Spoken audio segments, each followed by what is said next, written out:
Don't ever let somebody tell you you can't do something.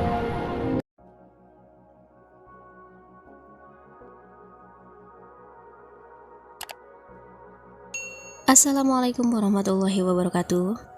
Hai, kembali lagi bersama aku. Dan terima kasih udah klik video ini. Kalian pernah gak ngerasa kalau perjuanganmu selama ini kerasa sia-sia aja gitu? Padahal udah mati-matian berjuang. Tetap aja hasilnya belum ketemu juga. Ya wajar sih, sebenarnya kalau habis itu ngerasa ragu lagi buat berjuang ya. Tapi di video kali ini aku mau ceritain satu film yang diambil dari kisah nyata yang aku harap bisa bikin kamu ngerasa yakin dan percaya diri lagi sama kemampuanmu. Lalu kamu akan merasa makin semangat berjuang untuk menggapai kebahagiaanmu. Oke, tanpa berlama-lama, yuk kita mulai ceritanya. Jangan pernah biarkan orang lain mengatakan padamu bahwa kau tidak bisa melakukan apapun. Wah, perkataan ayahnya ini kok nusuk banget ya guys. Jadi guys, ini tuh film yang menceritakan sebuah perjuangan seorang ayah untuk mencapai kebahagiaan. Dan untuk mencapai kebahagiaan itu, dia dihantam oleh kerasnya dunia, dihianati orang, diremehkan orang setiap hari. Ibaratnya kesusahannya itu udah jadi kayak santapan rutinnya setiap hari. Film ini bakal ngajarin kita tentang dedikasi dan juga kegigihan. Film ini berjudul The Pursuit of Happiness. Tahun 1981, di tengah kesibukan kota San Francisco, terlihat seorang ayah bersama anak laki-lakinya tengah berjalan menuju sekolah. Pria itu bernama Chris. Dia negur petugas kebersihan sekolah biar cepet-cepet dihapus. Keren ya? Chris adalah seorang sales alat scanning kesehatan guys. Setiap hari dia berjalan berkeliling kota untuk menawarkan alat scanningnya itu. Ya, bisa dibilang alat scanning ini lebih canggih dibandingkan dengan X-ray. Makanya dia yakin banget ngeluarin uang banyak buat stok alat itu. Karena dia yakin kecanggihan alat scanning tersebut pasti bakalan dibutuhin banyak rumah sakit. Makanya dia alokasikan semua modalnya untuk stok banyak sekalian. Ternyata cuma cukup yakin doang gak jamin numpuk aja di situ. Dalam 1 bulan aja Chris belum bisa jual satupun alat scanningnya. Uang udah habis buat modal beli stok alat scanning. Makanya gara-gara itu Chris dan istrinya sering cekcok gara-gara kondisi ekonominya yang makin memburuk. Istrinya gak mau tahu, pokoknya dia gak mau peduli dengan perjuangan Chris.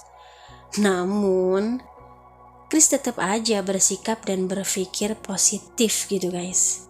Dia terus berjuang tanpa menyimpan rasa dendam kepada istrinya. Beda ya sama kisah Gao yang kemarin. Udah tahu suaminya kena masalah, mereka bisa musyawarah bersama sampai akhirnya menemukan jalan keluarnya. Sekali lagi, bersyukurlah yang udah memiliki pasangan yang baik. Kalau belum, bersabarlah dan tetap jadi pasangan yang baik ya. Siapa tahu dengan kebaikanmu kepadanya, nanti dia pun berubah lebih baik juga.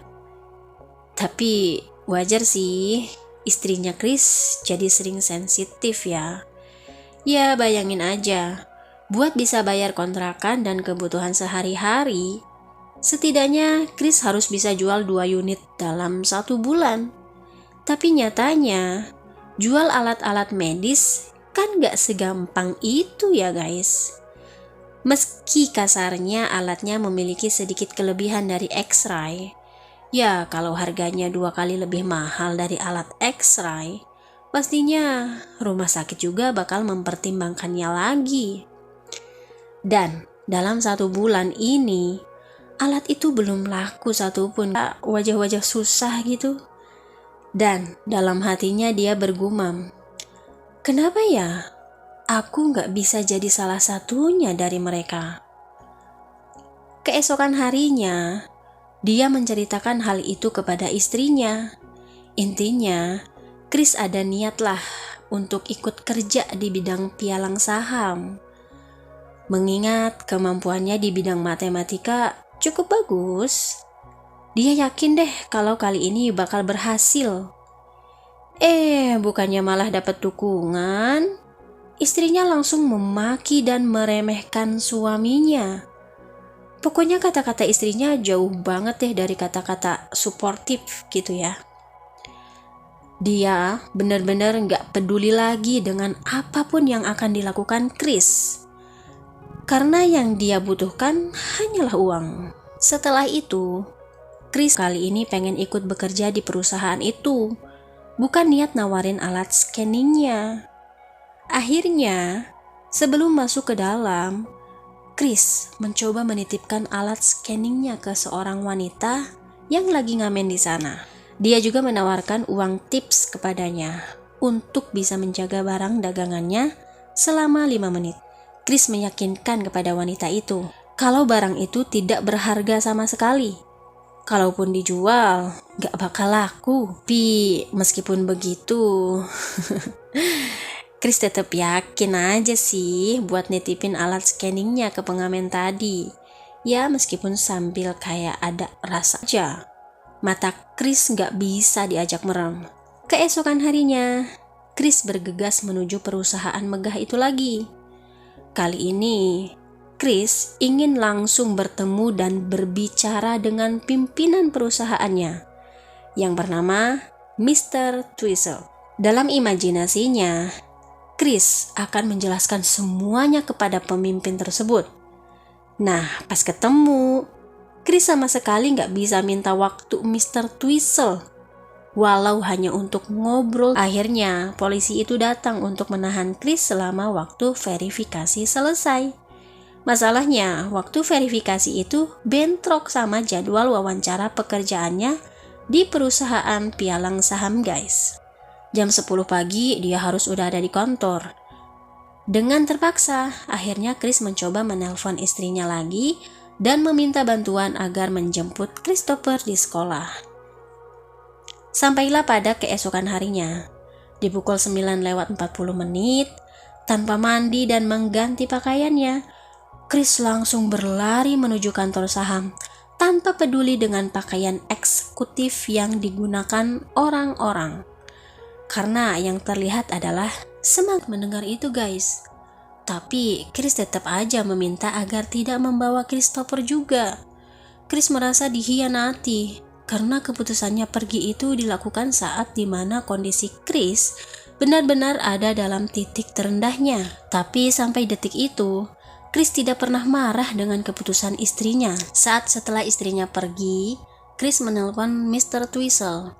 Dengan penuh keyakinan, Chris mengucapkan terima kasih kepadanya atas ajakan Mr. Twizzle dan juga kesempatan yang dia berikan kepadanya.